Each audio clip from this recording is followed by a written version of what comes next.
Yeah, she It- was like $12.50 Literally, I'm bars. like, Like she's "Can I renting her shirts out. like, Tell them the washer and dryer story. Remember that? We Let's could- talk about it. She's like, we could sell this I was like, on on Marketplace, we could make $400. Marketplace wasn't even around then. Come on. That wasn't even around. You were talking about Craigslist or Walmart parking lot. Craigslist. That's what it was. That thing you don't get on. Come to find out, I just have a hard time describing my feelings, according to Dr. Phil. That's a big issue. We're going to talk about counseling it. So hold on tight because it's going to be some behind the scenes of our life.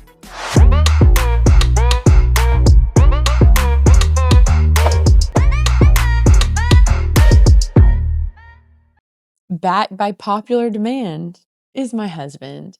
It's so funny. The video that we've had actually go viral has been Kyle. And I'll tell you, the people love you, babe. I mean, obviously. Okay. I'm just kidding. I'm kidding. But seriously, we have really enjoyed getting to do some life and business stuff together. And the reason we wanted to do today's episode is actually because we're releasing this episode on Thanksgiving.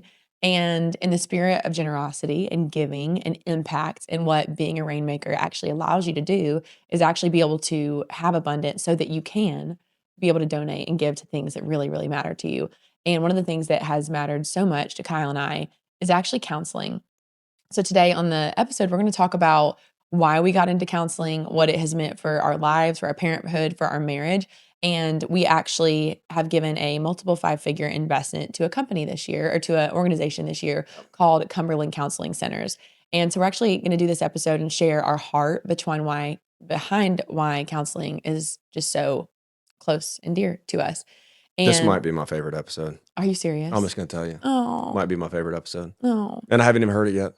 We haven't done it yet. It's going to be good. It's going to be good. So we're actually going to link to Cumberland Counseling Centers below so that as you listen to this, if you end up finding an organization that you want to support and it aligns with you, we'd love for you to give to Cumberland Counseling Centers as we have, because what they do is they actually help people that cannot afford quality counseling be able to have access to the counseling that Kyle and I had the opportunity to get. So I can't wait to share this with you.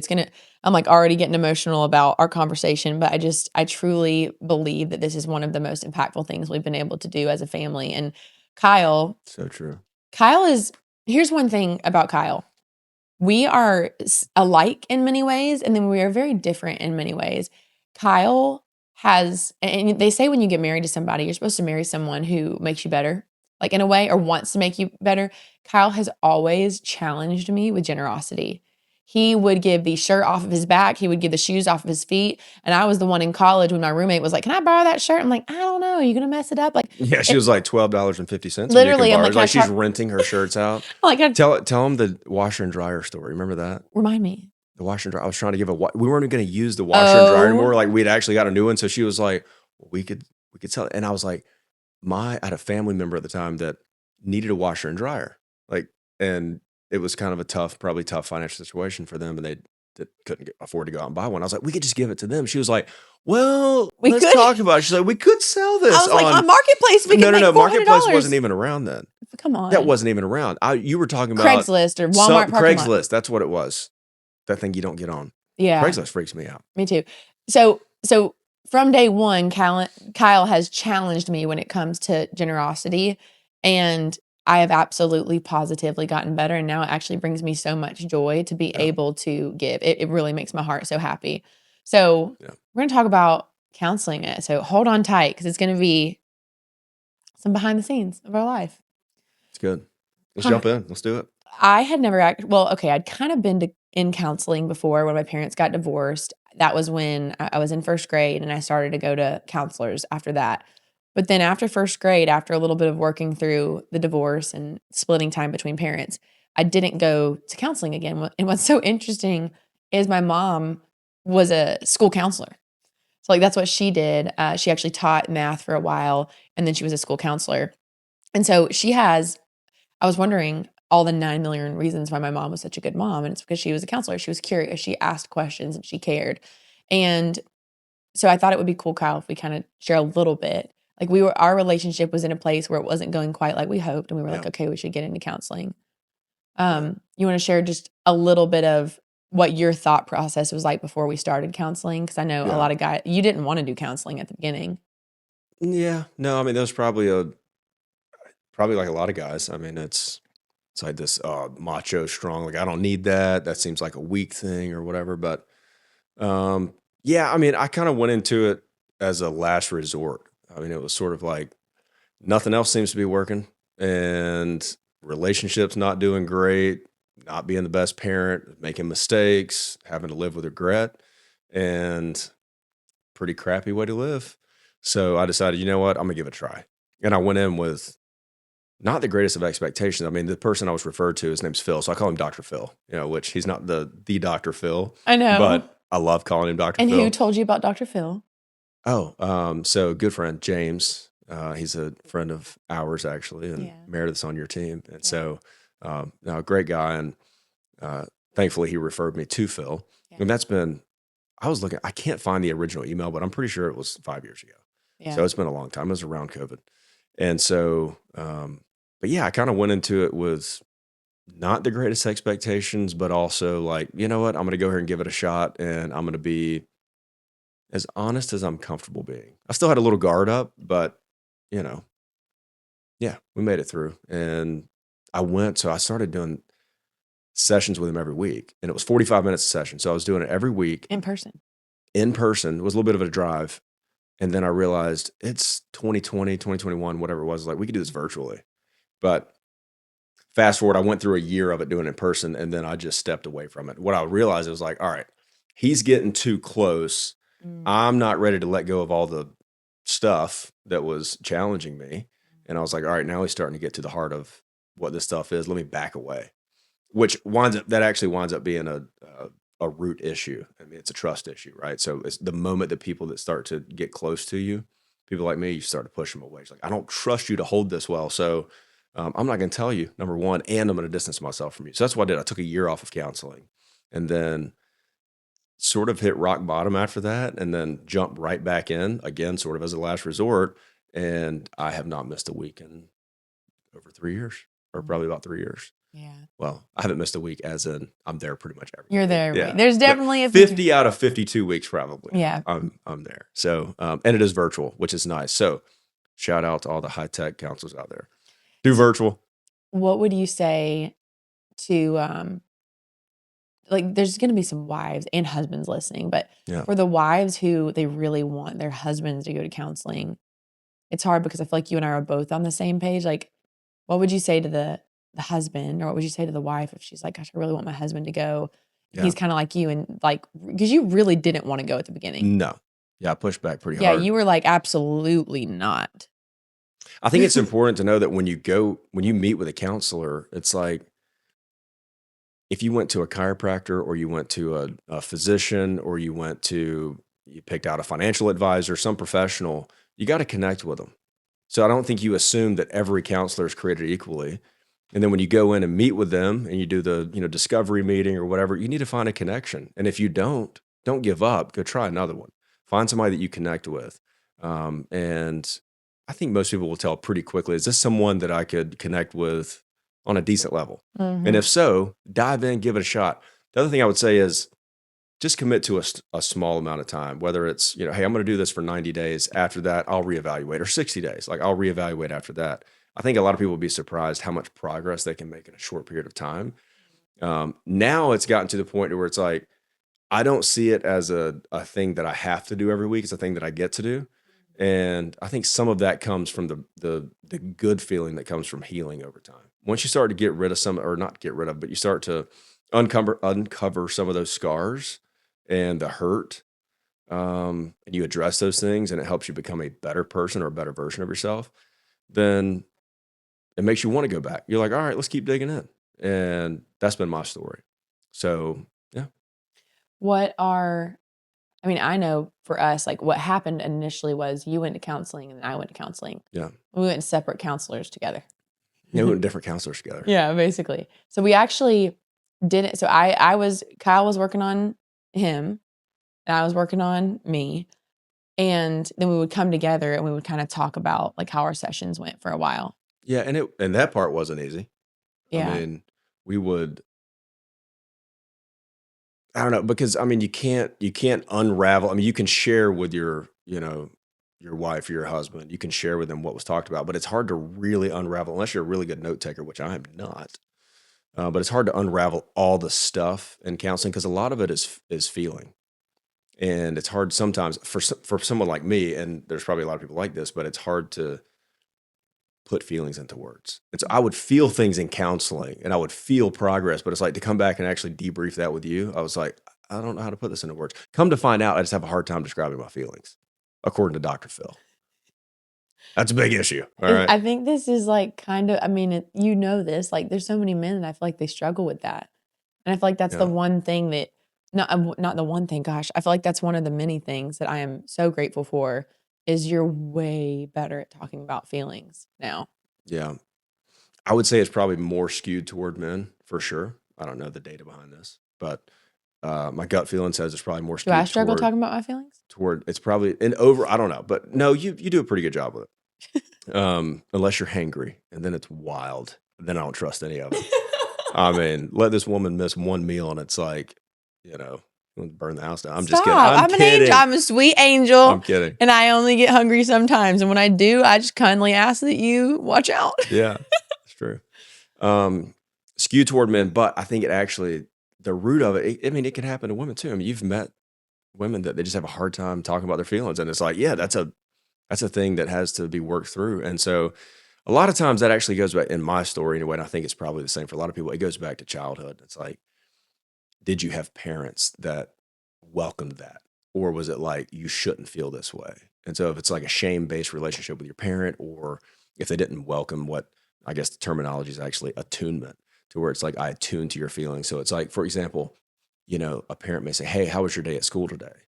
And the kid may say, oh, it was good. I got into a little fight, or oh, somebody said something mean, and they might say, well, what did they say? And the kid might say, oh, they just told me I was fat or whatever. They said something mean. And the parent might say, oh, you don't have to take that to heart. It's kind of assigning what you should do. Whereas a parent who's attuned, they would say something like, oh man, that stinks. How'd that feel when they said that? And you start talking about the feelings behind it. And then someone gets used to talking about that. And if there's any male listeners, the temptation there is probably like, oh, that's soft. I don't want to talk about my feelings. It's like, okay, well, if you live that way long enough, and you start to subdue it long enough, it comes out eventually. It just might come out in a way you don't want it to come out. The emotions they're not created to live inside. They eventually come out. And it might be at the detriment of somebody that's close to you. It might be the detriment of, a poor decision. Some of those things you have to live with forever. So my opinion now, completely different than it was 5 years ago. Better to talk about it and to be brutally honest with it. That took a little time. I had to get to trust Phil before I would be brutally honest about stuff. Now we start a session. I'm like, dude, I'm about to vent for 15 minutes. Sit back and buckle up. And he's like, all right, go for it. And 15 minutes later, I'll take a deep breath and say, and I'm done. What you got? Yeah. But I'm just really honest with him. Yeah. So, why do you feel like you hesitated with being fully honest at the beginning? Well, some of the stuff we were going through personally is like, it just wasn't easy to talk about. I mean, there were some really poor decisions. It was affecting our marriage and our family. And it just wasn't, it wasn't something that I trusted anybody to know, or, in his terms, in counseling terms, to hold that, Yeah. but it's just, I didn't want anybody to know the things that I was struggling with. Part of that, the source for me is like, he uses this terminology a lot. It's performanceism. It's like, I get value, or I feel valued when other people recognize my high performance. Like, that's where I feel like I have worth. So in other words, the opposite would be true. Like, if I don't perform well, then I'm worthless. Yeah. And so for somebody to see me as flawed or having made a bunch of mistakes would actually make me feel worthless. And so it took me a while to discover that. So that year that I took off, that was it was a tough year, but it was a big growth period too. And it's where like, all right, I need that. And when I made this commitment, I don't know if I ever told you this, but when I made the commitment to go back, I said, I am going to tell him everything. Wow. I'm brutally honest and just drop bombs on him. And I did. I got my money's worth. I got my money's worth. And how did Phil hold everything that you gave him? Amazing. Which is so cool because a good counselor or therapist, whatever term it is, Um, they're gonna. I mean, number one, they're really well trained, but also if you find one that you connect with and they actually care and there is compassion there is no judgment. And the cool thing is, I think this is the people think they're so unique and that their mistakes are so unique. It's not. These therapists, they hear the worst of the worst and the best of the best and opposite ends of the spectrum. They're not surprised by anything and they're not judging anybody. They have a job there and their job is to connect with you to help you grow one step at a time. That's it. So he does a really good job of listening and then asking really good questions. And so one of my favorite attributes about him, and I think this would be for anybody who's in that profession, is the genuine curiosity. And you can tell when somebody's being authentic versus they're just checking a box, going down a list, asking questions. Not him. I mean, it's authentic curiosity. And that was a little foreign to me, but now it's expected. Like now I go into it, I'm like, okay, yeah, no, that was legit. Yeah. Yeah. I get a little jealous of Kyle sometimes because I went to during that time when things were just not great, I went to a counselor and I started to really develop a connection with her. And I would come home and I would be so excited. I'd be like, look, I learned these things about me because here's what I knew and what I have absolutely learned. No matter what in any relationship, no matter what one person or the other person does or says or anything, there are two people. And I was like, I know that I absolutely positively could honestly be a better wife. And I learned, I mean, those of you that know me, we joke about it now. But like I legitimately was such a control freak. Like I wanted to control Kyle's every single move. Every minute that he was anywhere, I just wanted to know because I wanted to control it. And here's where this came from and we learned this through counseling is um my parents are divorced and I wanted to control the fact that I didn't get into a divorce. I was like, and if I can just control what he does, then I can for sure control that we don't get divorced. Yeah. And what I've learned is you just can't control other humans. And what you can control is you. And so I learned a lot of the things that I could do to be a better wife, to be a better person, so that I could put my 50% in and I can't make him do his 50%. But the thing is, I saw him every week going to counseling, and I was in denial that I needed counseling for a minute. And then I went and I experienced, and I got so much value out of that counselor. We had the best conversations. Yeah. And I think for Kyle, me being an absolute control freak, I, which I still love having control, but would you agree that I am absolutely a different person than I was 6 years ago? Completely. Completely. Yeah. So much progress. And it makes me trust you more. And yeah. So I got to say this. Yeah. During that period of time where both before counseling and period, and then also in that kind of 1 year break that I took, especially before counseling at all, I was 100%, or we were 100% on the path of divorce. Zero questions. We were on the path. We didn't want to admit it, but I was making decisions. You were acting in a certain way that's super controlling. And honestly, my actions probably made your control side even stronger. True. We were 100% on the path to get divorced. There's no doubt about it. Yeah. And we were close. But not only that, like I was making decisions, especially as it relates to like alcohol. I was making really poor decisions that were leading to potential death. I mean, that's the truth. And so,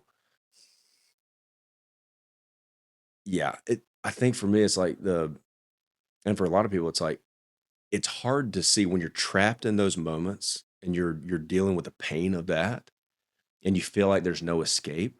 It's hard to find hope. Like it really is. Like it's really hard to find hope. And I found it through counseling. Like that was it. I didn't know who to turn to. I've got great mentors in life, Yeah. but I needed something bigger and deeper. And that was Phil for me. It just, I know for a fact that God led me to him specifically at that point in my life. Not sooner, not later, right then. Changed my life and it changed our marriage. Yeah, I mean, we went from Can you imagine where we would be right now if I didn't meet Phil? no. Well, we wouldn't be here. Yeah. we handled arguments like this is just completely honest. It's so bad because I just wouldn't do this today. But if he yelled, I'd just yell louder. Yeah. If he was mad, I'd just get madder. Like it was like, don't dare. Like it was like, it wasn't fight or flight. It was like fight. And I like, he would like, not physically, we would just verbally fight so loud and so strongly until I would just be like, you win, and just retreat and walk away. It would be, I would fight, and then I'd flight. Like there was no, like, let's have like a patient, real conversation about this. Like we did not have There the wasn't ability. any patience. There was no patience. No, it was just Yeah, irate none. anger. Yeah. A lot of that for me was like, it was just a reflection of how much I disliked myself. I mean, that's the truth. Why do you say that? Like internally, like when you start to dislike that version of yourself, you're like, you're making all those poor decisions, you're getting, let's just be honest, drunk and making bad decisions with that. It's like, you don't like that. When you wake up the next morning, you really don't like that. That version of yourself sucks. And, when you start to hate that version of yourself, you become defensive because you're like, I don't know, you just feel hopeless. And you start to defend yourself to give yourself some type of self-worth. I think both of us for a minute thought that the problem is for sure the other person. Yeah. Would you agree? Oh, 100%. Yeah. Yeah, I was like, he's the problem. I was like, well, if you weren't so controlling, I wouldn't want to go out here and do this. And I'm like, well, now I say that and it sounds ridiculous. But I'm also like, I wouldn't have to control you if you'd act like an adult. Like that was our conversation. Yeah. It's crazy. We were just not who we were. Yep. Who we are.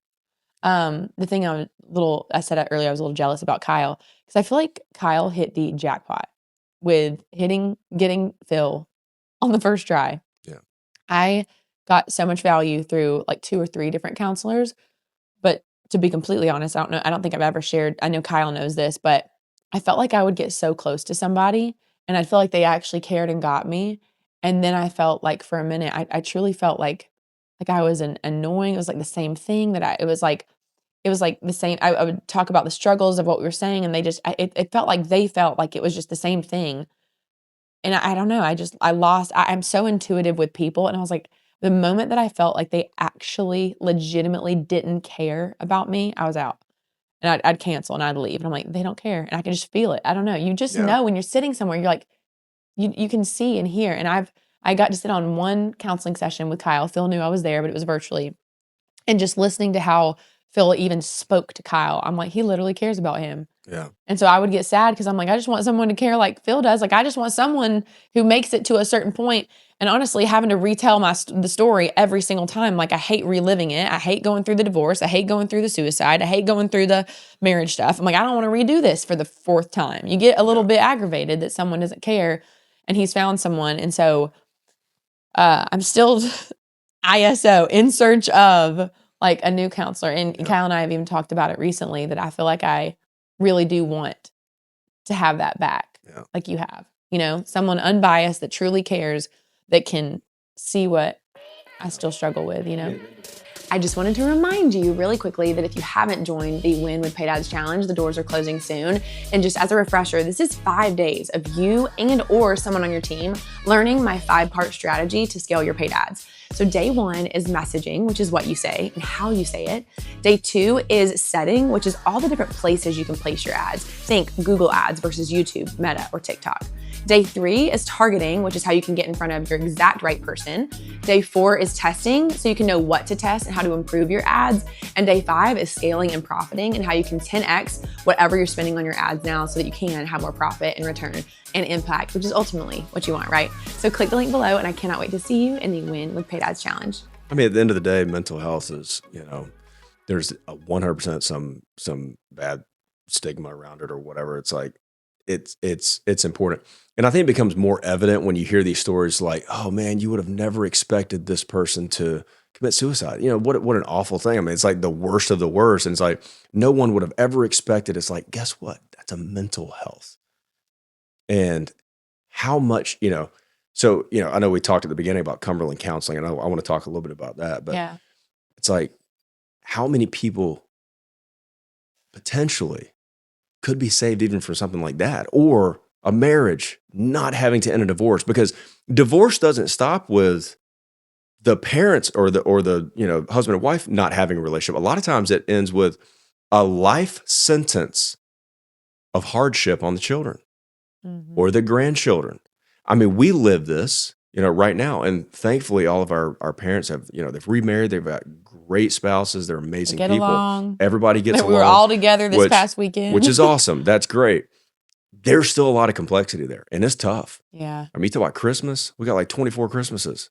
And who gets what days? And Yeah. And so, but even back to the, going through the divorce, the husband and wife, they just can't make it. What if that could be saved? Like, what if there is a way? What if there wasn't this really crappy, view of getting help with your mental state? You know what I mean? We have no problem going to the doctor when we're vomiting or we have a physiological issue. But the thing that's most powerful in our body is our brain. And yet we're like, oh no, let's not work on that. I'm too tough for that. No, you're not. You owe it to yourself to find freedom.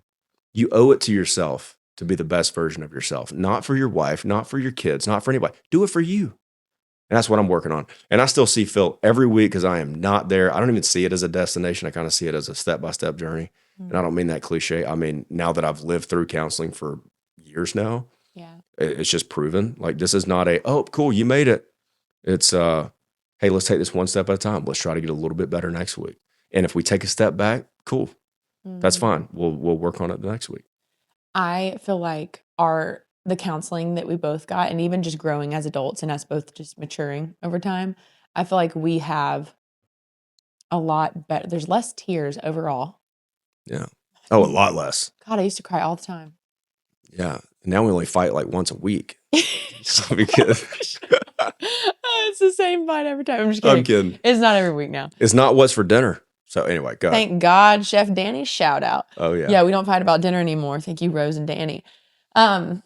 What I feel like the counseling has allowed We don't fight once a week. that was a joke. I was Thank joking. God. I was We joking. may disagree on things, and we have but it's God. We haven't had an actual like blow up fight like we used to in a hot minute. Yeah, like 2 or 3 weeks. It's Stop. crazy. You can't.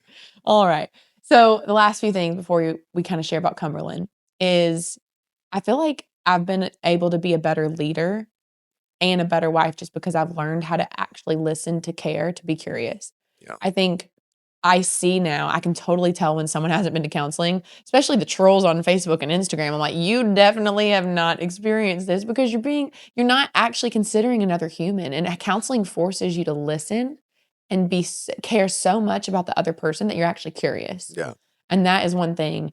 Like, there's a few times you've even asked me a question and that alone made me cry. I'm like, that's a great question. Thank you for caring, Yeah. Would you agree that the curiosity thing has helped us in our marriage and like your job and work too? Yeah. And I'm going to tell you, I didn't know it then, but I'm pretty sure of it now. Ashley went through a sales training it's called the Sales Girls. Yeah. And she went into it with, I'm going to learn how to sell better. Right. And it certainly did that. It did a great job at that. But what it actually taught her was how to be curious. And then not just how to be curious on the surface, but how to be genuinely curious about the person that was across from you. And that actually made its way into our marriage. It did. You actually sales scripted me a lot of times. You would say like, I don't know, you'd say something like, well, what do you mean by that? Or is there a specific reason that you say that? Is there a specific reason why you ask that? And I know when you're on script, sometimes I'm like, get off the sales script, all right? He's like, don't sell me. And I'm like, I'm just being curious. And that's what a good salesperson does. But no, it is authentic a lot of times. And, sometimes when we're arguing, it's like, it's maybe a little bit scripted. But the bottom line is the curiosity, I think that bread was pretty cool. And I actually think it's obvious. I actually think that curiosity, the genuine curiosity, has helped.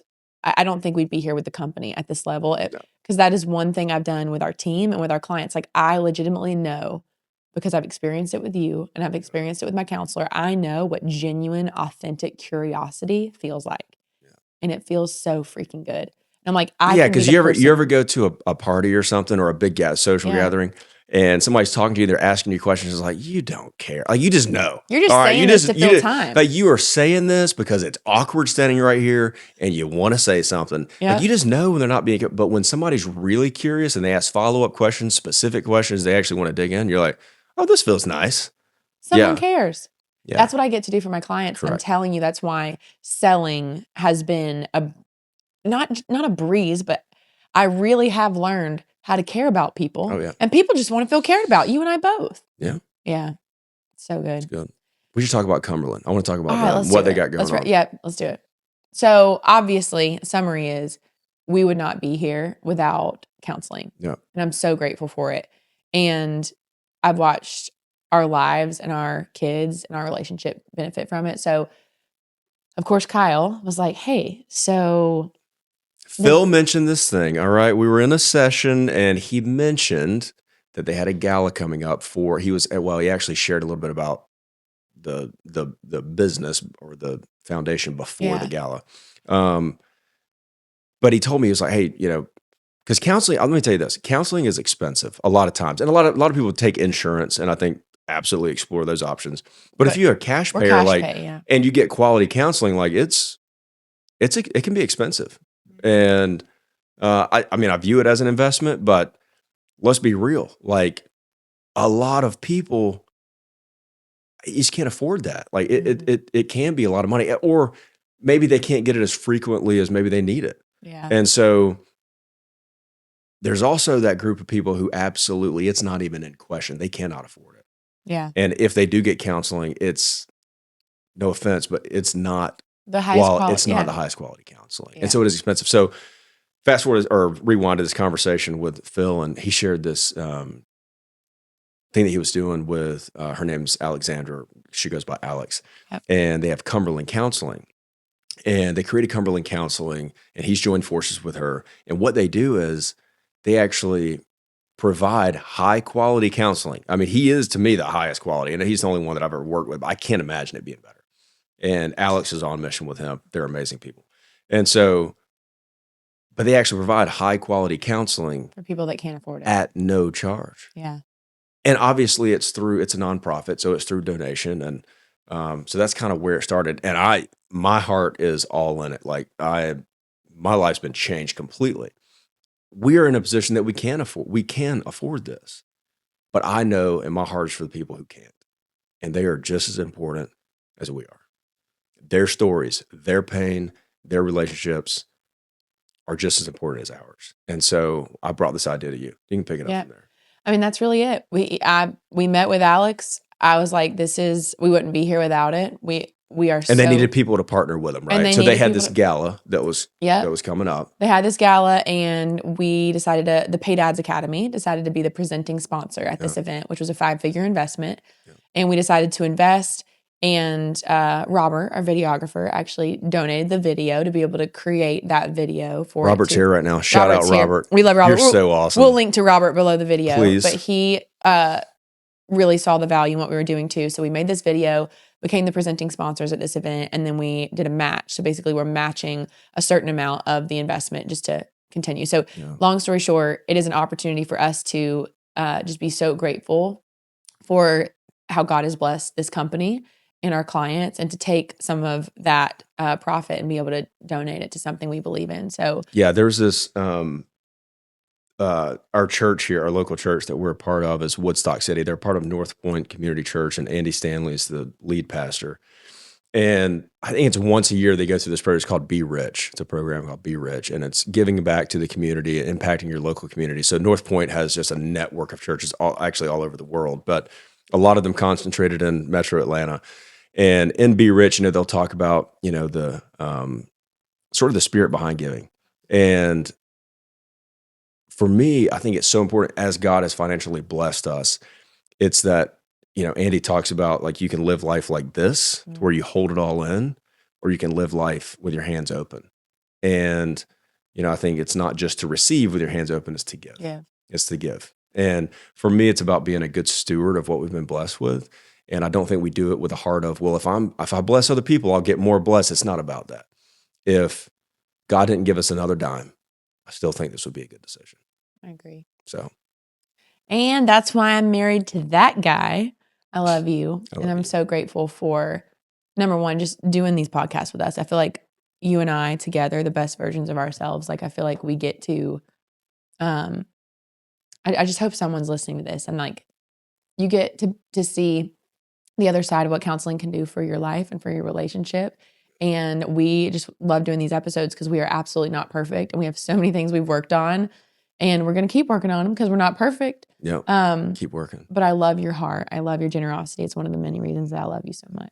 I love you too. Can we shout out Robert one more time? Are Robert! you going to link it? Are you going to link it back? The moment I told him about the video, he was like, done. Yeah. Like, he just cares so much too. So we love you, Robert. And if Phil and Alex, if you ever watch this, we love you. We love you so much. And we are so honored to be a part of just helping more people find what y'all do. Findability is a big deal around here. So we love that. We'll link to Cumberland Counseling Centers below this video or this podcast if you're listening to it. And in the meantime, go advertise your name, make it rain, and I'll see you on the next episode. I love you, babe.